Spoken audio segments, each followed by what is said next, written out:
Hello, hello, James Pratt, Comedy Chess Books 8. Welcome to a light-hearted look at the very serious world of chess and chess publications. And I'll get my bottle out of the way. Today I want to look at two scrapbooks. I've been collecting scraps for many, many years, nearly as many years as I've been interested in chess, and have retained quite a few from the 1980s, 1990s, what you will, and a small number of people have actually been giving me cuttings, such as John Upham, Dr. Upham, and Dave Prees, for example, and also Ken Harmon, and I put them together in books. Just a question of getting some prick glue, just looking in the drawer, can't find any, and cutting them into shapes and making a respectable tableau of what was once current but now could be forgotten, what was once important could now be unimportant, but to me it is important, and to me I hope you will suspend disbelief and come with me now for a little look through. There. Now stop. Some cartoons and some players. Can you name any of them?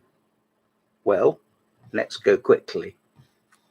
This gentleman here with the moustache, no, it's not Freddie Mercury. It is, in fact, Yasser Seirawan, who is a US Grandmaster. Here we have a young lady, Debbie Evans, from Wales. Here we have a little bit of ribald whimsy about Kasparov's short match of some years back. Here we have a Times advert for the World Championship between Kasparov and Nigel Short. But who's this gentleman up here looking so smart? I'm not going to tell you the answer to that, but I'll give you a clue. This picture was taken in April 1982, I think, when he was visiting London. It was in a London tournament that was held in County Hall, the old GLC headquarters. Now I'm going through here. What have we got here? It looks like a gentleman looking very, very intently at the board. And the reason that he's looking so intently is because he is sightless. I was nervous of using the word blind. And here two ladies playing a game, and one of whom looks a bit awestruck and the other of whom doesn't look awestruck and is in fact Susan Caldwell. And this was played, there's the trophy at the back, in the match between, I think it's Holland. No, yes, the Netherlands. I always have to be told off for saying Holland. You should say the Netherlands. And before I have a chance to breathe, someone will say, it's not the same, it's not the same. Well, okay, it's not the same. So I should say the Netherlands. And the two participants were competing at Elvetham Hall, which is very local to me and is perfectly charming. The president of the Basingstoke Chess League and also the managing director of Lancing Bagnall was Sir Emmanuel Kay, and it was him that used to give the premises for these matches. There were two matches against West Germany, and I think one a European team qualifier against the Netherlands. And here we have them, the two ladies. Miss is a Scholl against Miss Susan Caldwell. Very sadly gave up chess in 1980, but there is Susan there. Well, there we are. Let's progress. Let's progress.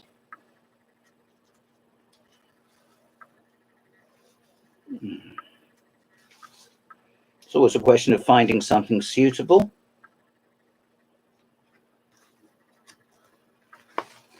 Oh, here's a nice cutting. Two little boys who've grown up to be not so little boys. Who's that?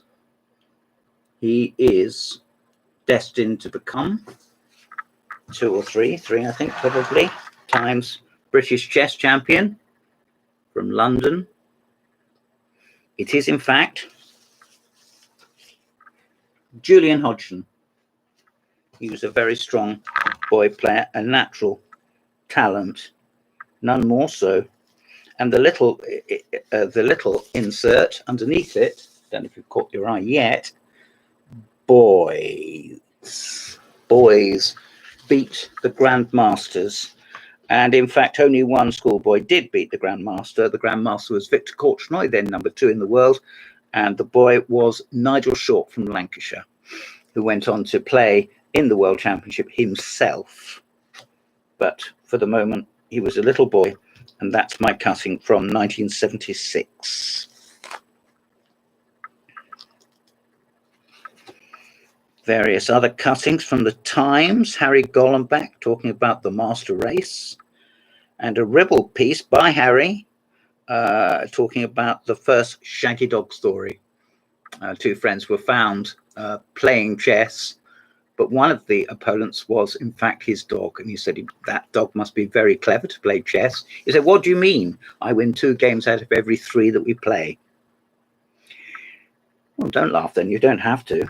But by chess standards, that's pretty hilariously hilarious. And here's a picture of the late and great, I've mentioned him before, I shall be mentioning him again, Anthony John Miles, Tony from Birmingham. And it talks about, it's an interview with Tony. They've woven an article out of it. How did he get on? He played at Dubna in 1976, and this was his last, well, it was his final qualification tournament for the Grandmaster title. I'm getting the cover in the way of this, aren't I? Which is not so good. Here's a nice picture.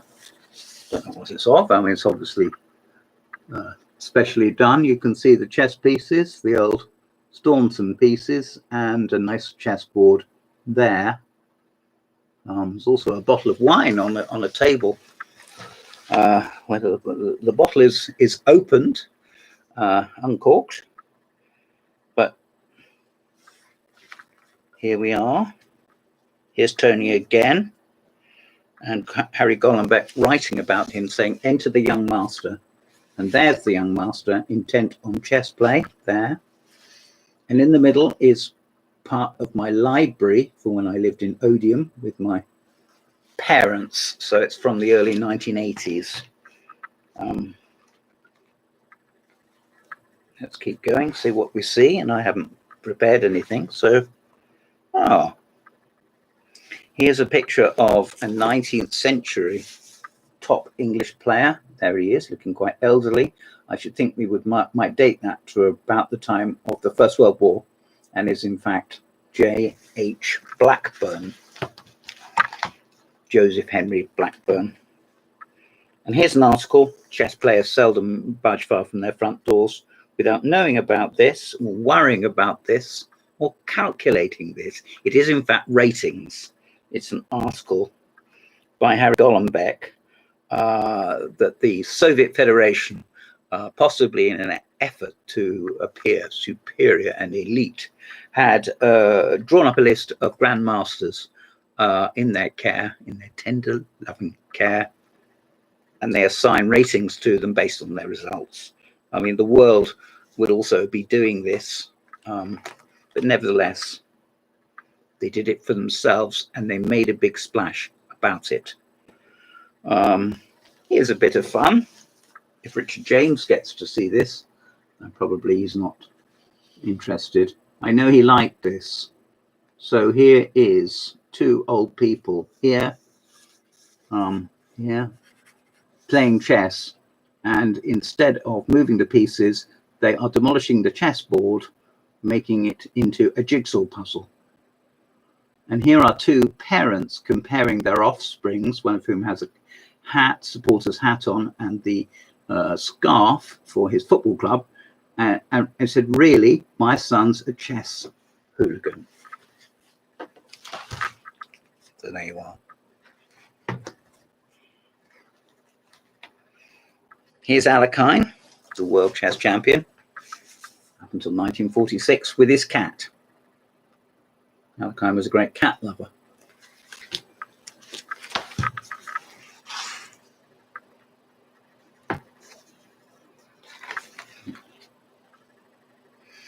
Here's a cutting from the Daily Express by B.H. Wood, whom I mentioned last time, and the game between Mestel and Tony Miles at Portsmouth 1976, which Mestel won. Miles got in a bit of a pickle fairly early on, I think, and Mestel won and went on to become British champion at Portsmouth. He also pulled a little joke on Leonard Barden, which Leonard didn't like. It was announced by the mayor. Mestel gave him a little note, pass this to, his mayoral subtitle. It was given to the mayor, who read it out, saying that Leonard was going to get married to Brenda O'Randall. And it turns out Brenda O'Randall is an anagram of Leonard Barden. I was there at the time, thought it unlikely that Leonard was about to wed, but I certainly didn't know that Brenda O'Randall was, in fact, not just fictitious, but also anagrammatic. Here's an interesting little thing, maybe. There's an article there called The £1,000 Opening. You must bear in mind that this was a long time ago, 44 years ago or whatever, and the £1,000 opening was part of the Cutty Sark Grand Prix, which was a nationwide competition, mostly for weekend congressors like G.H. Bennett and Tony Miles, and a little bit John Nunn, the younger players who were very active. And it deals with 3F4 in the Sicilian, which was getting up a storm, shall we say, with young players like Keith Arkle and even more so Mark Hebden. So there you are. Leonard wrote about it here and explained how well it was doing. And this is a game between David Rumens, who was the instigator of so much and so much in the mid-70s. He came back into the game having been done very well in the early 60s, played top ball for Middlesex, played in the World Junior, and came second, I'm not certain which. And as a result of this, decided to have a little break, do something else, and then he came back into chess and won a great deal more, mostly congresses at the highest level. And here's a score sheet. I just know you want to see this. Here's a score sheet. So in case you wonder what players are doing actually during the games, they're writing down their moves. And those are the moves that I played against Jameson of Australia in 1976. Well, Jameson of Australia in 1976, you were Robert Jameson. You became, in fact, you were then already an international master. It was lovely to have the opportunity to play against somebody so strong, even though I lost.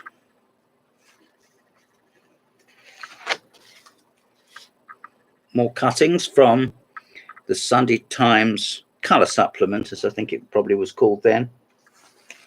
Here we have some photographs. You might like to see some of these. A mixture of local players and international players. The man with the glasses on here is Michael Pagden, called Mickey by his brother, but I think he was only called Mickey as a sort of nickname. And who's the man next to him? The answer is Timman. Jan Timman of the Netherlands. And the man in the track suited is Victor Korchnoi. And there is, I think, probably Victor Korchnoi again. And here is Tigran Petrosian with his wife, who is a well-known bitch. There's no other word to apply to her. And there's Michael Pagden again. And I think that man there is Bayonne of Spain, who married Pierre Cramling. And their daughter is now riding high. I think so. Now, here's some cuttings. Quite good one section. Let's see if I can get that in. With his university scarf on, coming back from Dubna in the USSR, it is once again Tony Miles. Here is Karpov, who was world champion, following Fischer's retirement. Down here, in green is Oleg Romanushin, and there, in semicircular form, Howard Staunton, the 19th century player, gave his name, though he wasn't the designer of it, but he endorsed the design of the chess pieces, which bear his name. There are two ladies, Nona Gaprindishvili, and there is Harry Golombek, mentioned yesterday when I showed his history of chess. There's Harry Golombek playing against Botvinnik in the Alekai Memorial in 1956. And here's some pictures, some of them taken by me and some of them taken by Ken Harmon. There is the lady world chess champion. There, Maia Chiburdanidze, and I mentioned her earlier to you. And here is Boris Spassky. And I can't quite see who he's playing, actually. Oh, he's playing Karpov. So he's playing his fellow Russian grandmaster. And I think that's enough for that volume. So let's pass on to the second one. Hope you're not falling asleep. Well, here we have Maia Chiburdanidze again, and she is giving away a prize to this little lady, who no doubt is grown up now and doesn't play chess. And she is Nicola Hon. And this is a tournament in London, the King's Head tournament, which I used to go and play in. And film buffs will be thrilled to hear that actually a bit of a Monty Python film was filmed there. And it is the bit where Mr. Creosote explodes. So there you are. So if anybody asks you that question, where did Mr. Creosote explode?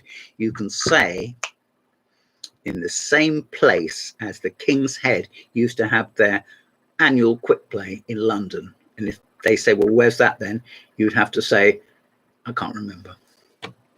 Now, up here, we have some ladies, some young ladies, and they were the English chess team.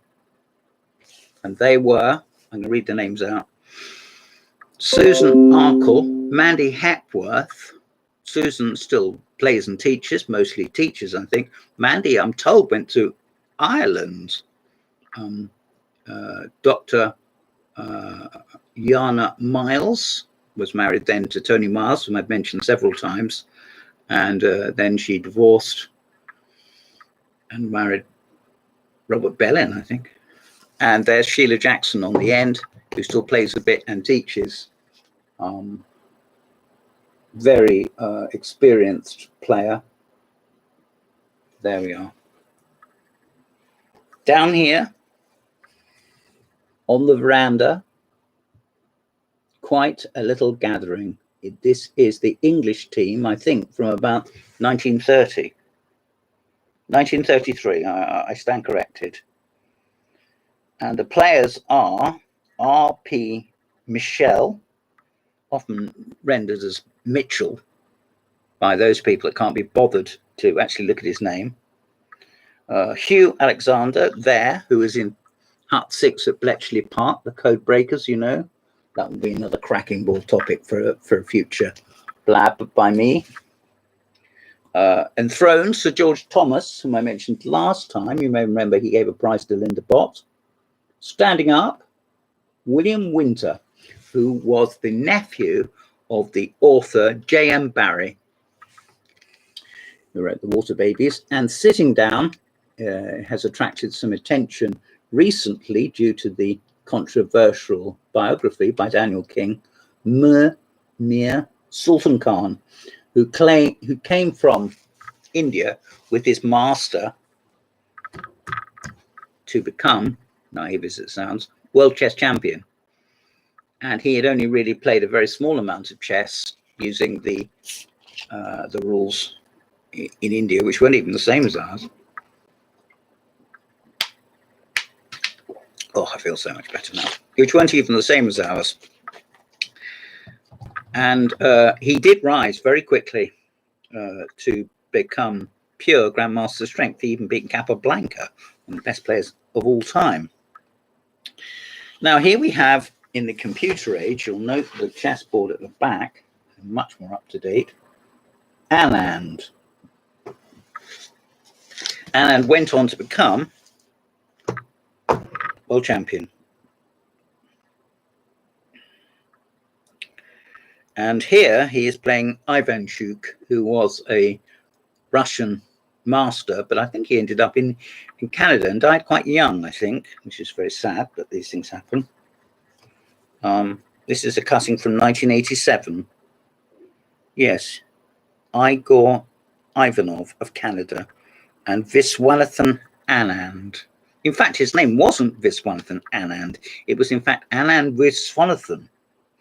But it started out like that. And in the end, they thought, oh, well, stick with that. Here's a picture of a very strong player, now long retired from chess. I think he retired in about 1982. There, this is Dr. Jonathan Penrose, who I attempted, without success, to write a book about. He's a very private man, and I don't think he's even that interested in chess. But that's, you know, that's his prerogative. Here's a bit of fun. Somebody gawping at a chessboard that's got 3 knights on one side and I think probably 4 knights on and his army on the other side, and he looks perplexed. And underneath there are 2 Soviet grandmasters, Efrem Geller and David Bronstein. Bronstein's glasses have got the checkered boards actually reflecting in them. So there we are.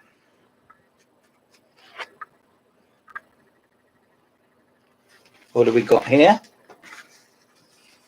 The man in the glasses is Mark Jacob, who is a very strong Basingstoke junior. I come from Basingstoke, you understand. And he was a strong player, coached by the late, and I'm pleased to honour his memory, Joe French. And here we have another friend of mine, so sadly no longer with us, scratching his neck and wearing dark glasses, Hugh Myers.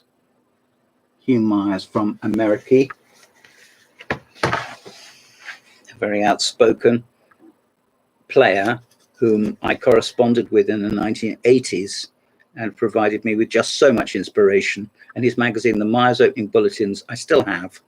And also my friendship with Adam Ruff and Gerard Welling from Holland. I'm so sorry, the Netherlands, which fueled interest for years and has given me such a lot. And such a lot. Now, here's some famous people. Who's this? Do you know? It's 2 world champions. It is Garry Kasparov and once again Maia Chiburdanidze. And the man down here with curly hair, probably which permed like Kevin Keegan, isn't Kevin Keegan, but the guy I mentioned earlier, Julian Hodgson. Garry Kasparov, Russian, according to his ticket. He's in fact from Azerbaijan, but nevertheless, he represented the USSR and did awfully well. Here we have Susan Arkle, as she then was, at the Basingstoke Congress. So it's a picture taken by a photographer I arranged to go there because I used to be columnist for the newspaper. Here's a photograph I took of a gentleman from Haywards Heath. I haven't seen him for years, but ever so nice chap. It is in fact David Curtis, and he's playing over a game against Sarah Christopher, whom I'm still in contact with happily.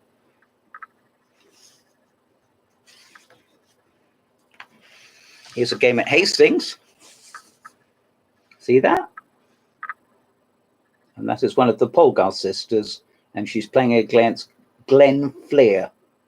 I'm ashamed to admit, I don't know what happened. I don't know what happened. She lost to Jim Plaskett. Well, I haven't even got a picture of Jim Plaskett, not here anyway.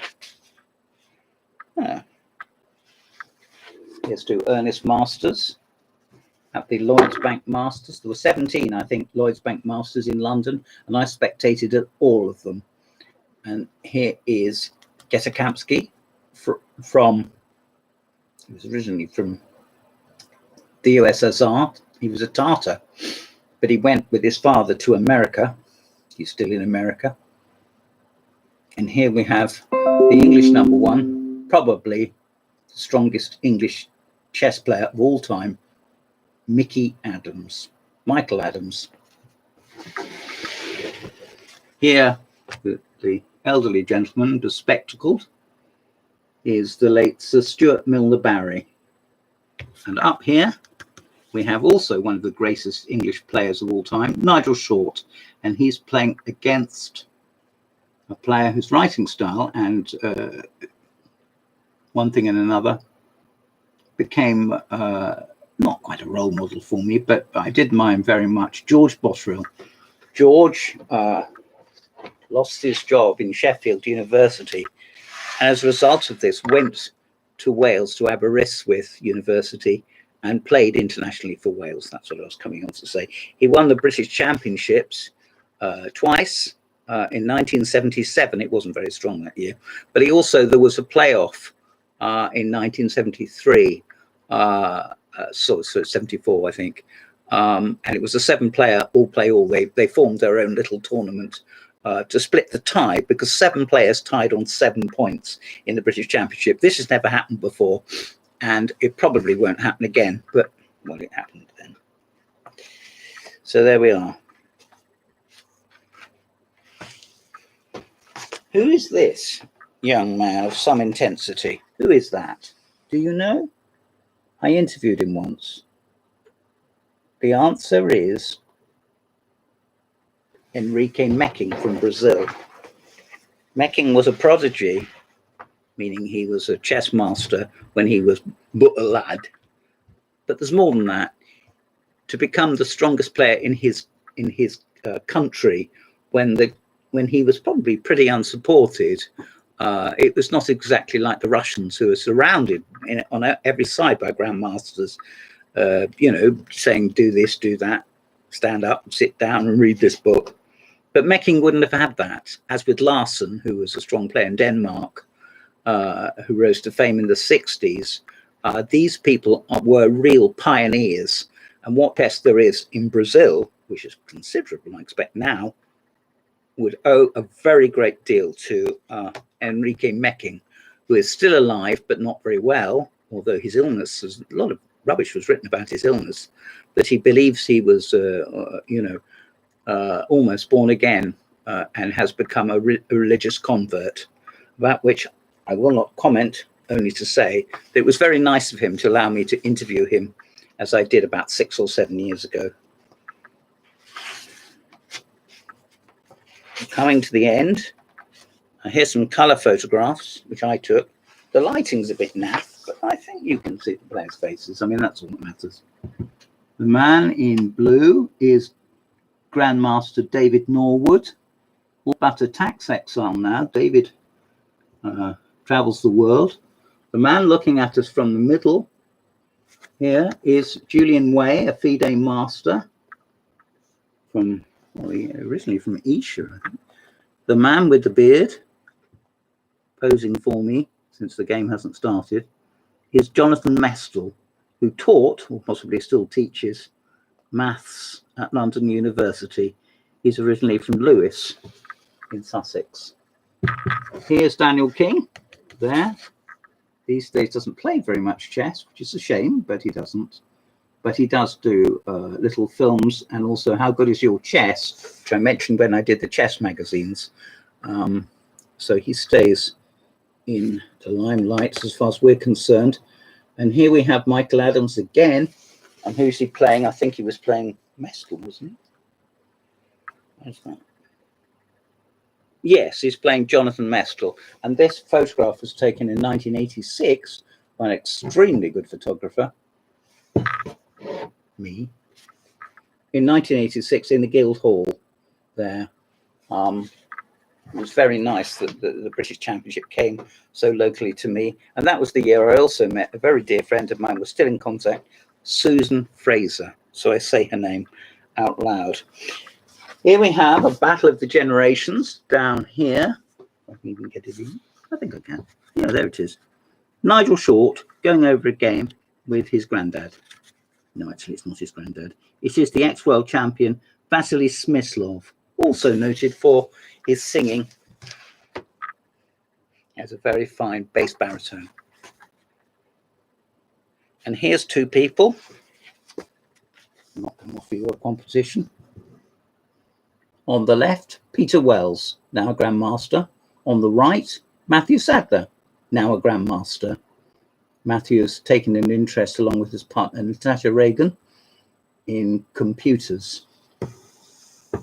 And this young lady with curly hair and large specs is a Welsh chess player, Jane Garwell. She may now be Mrs. Richmond. She'll have to forgive me if I'm not quite certain which. And here we have, in agony and also in ecstasy, a man with a beard and thick glasses.